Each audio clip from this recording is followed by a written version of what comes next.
দেখতেছি ধাওয়া ধাওয়া করে বাসগুলোতে আগুন জ্বলতেছে, সিএনজিগুলোতে মাত্র এখানে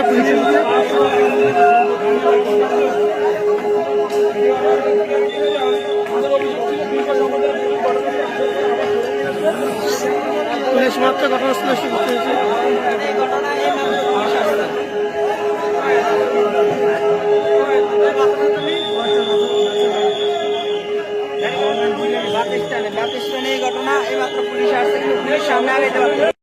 আইনের গন্ডির ভিতরে এনে তাদের উপযুক্ত সাজা দিতে হইবে এবং সিএনজি এখান থেকে সরে দিতে হইবে। আসসালামু আলাইকুম।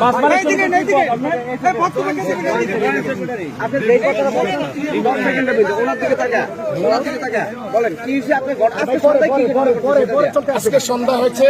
আজকে যখন এই পৌরসভা থেকে উচ্ছেদ অভিযান চলছিল, ইতিমধ্যে পৌরসভার প্রশাসন সহ পৌরসভার স্টাফ দিয়া রাস্তার কানিতে কিছু অবৈধ দোকান ছিল, ডিপুর ভিতরে কিছু দোকান ছিল, এগুলো উচ্ছেদ করছে। এটাকে কেন্দ্র করে ওই যে বাস সিএনজিদেরকে উঠানোর জন্য পৌরসভা চেষ্টা করছিল। ওরা পূর্বে রিজা ধরে ওরা নিজেরা এই যেহেতু ওদের এই একটা গন্ডগোল পাকায়া, যেহেতু ওদের সিএনজি এখান থেকে না সরানো যায়, এই জন্য ওরা নিজেরাই একটা গন্ডগোল পাকায়া আজকে এখানে এই গন্ডগোলটা সৃষ্টি করছে। আপনারা জানেন এখান থেকে আজকে 140টি বাস চরপেশনে নয়ন বাইর প্রোগ্রামে যখন দেখছে ওনারা গতকালকে গেছে, এখনো বাসগুলো আসে নাই। যখন দেখছে এখানে স্টাফ কম, এরা একটা এই স্টাফ কমের সুযোগ নিচ্ছে। এই সুযোগ নিয়ে ওরা নিজেরাই নিজেদের গাড়িতে আগুন লাগায় এবং বাসে আগুন লাগায় এই বাস স্ট্যান্ডে আপনার 50 জনের মতো শ্রমিক আহত করছে এবং বহিরাগত কিছু লোক হাসপাতালে পর্যন্ত তাদের চিকিৎসার ব্যাঘাত করতেছে। আপনারা জানেন এই ভোলায় এই প্রথম এই মালিক সমিতির এই বিরল ঘটনা, যে মালিক সমিতির এটি একটা সরকারি প্রতিষ্ঠান, পাবলিক ফেস, এই প্রথম আপনার এই এরকম একটা অনাকাঙ্ক্ষিত ঘটনা ঘটছে। আমরা এলাকাবাসীর পক্ষে এই অনাকাঙ্ক্ষিত ঘটনার সুস্থ তদন্ত এবং সুস্থ বিচারের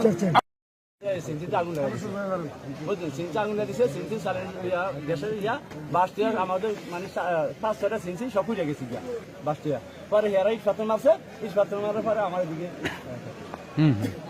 আমার নাম কি? আমার নাম মোহাম্মদ সালাউদ্দিন। সালাউদ্দিন, আপনি কি সিএনজি চালান? কতজন আহত হয়েছে? আহত হয়েছে গত 30-35 জন। নাম কইতে পারেন? 2-5 জনের হাসপাতালে আছে। বরিশাল স্যার নাম কি? বরিশাল স্যার তার নাম কি? নাম বলেন তো কয়েকজনের। বরিশাল স্যার নাম কি? ওনার নাম হচ্ছে মিলিটারি বলে, ওনাকে মিলিটারি নামে সবাই চেনে।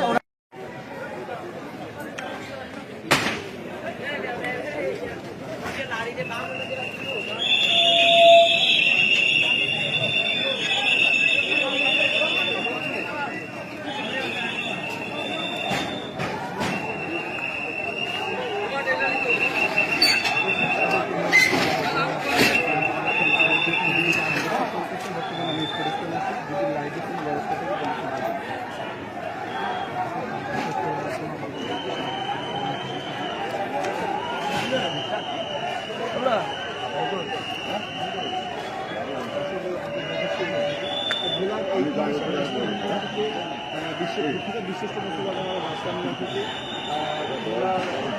শ্রমিক এবং ট্রেন চালকদের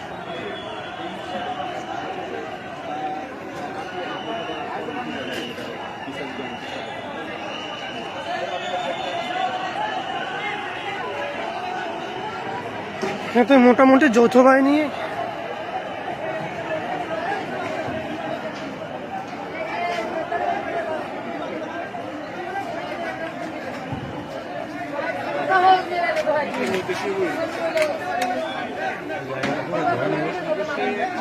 ধরা নেই এটা প্রকাশনে ধরে দিলে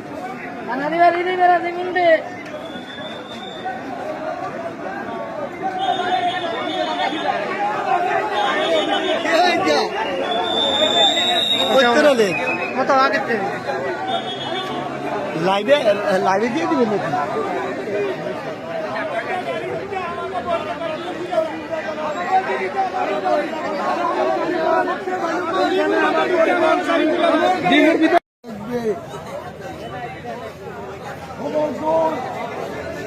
কেউ চক্রয় লিপ্ত হবেন না। সবাই বাসায় চলে আমাদের ভোলা বাস টার্মিনালটা একটু জরাজীর্ণ এবং এখানকার জায়গা এখানে মানে বাস বা অন্য ট্রান্সপোর্ট রাখার জায়গাটাও কম।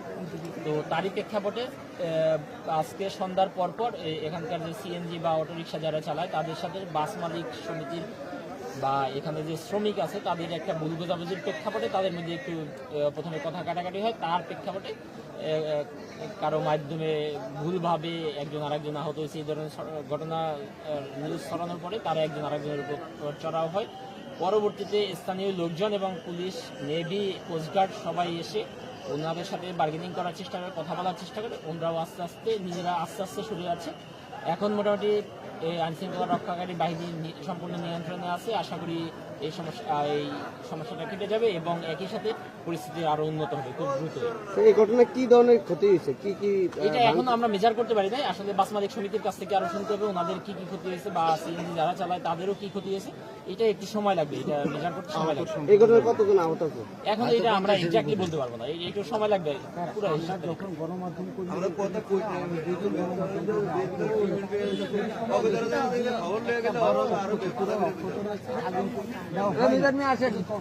পুলিশ সদস্যরা সব ফায়ার সার্ভিসের অফিসের মধ্যে তারা জড়ো হয়ে আছে। তাদেরকে আমরা তখন ফিল্ডে দেখিনি, তারা ওইখানেই ছিল। কিন্তু তারা যদি ওই সময় ফিল্ডে থাকতো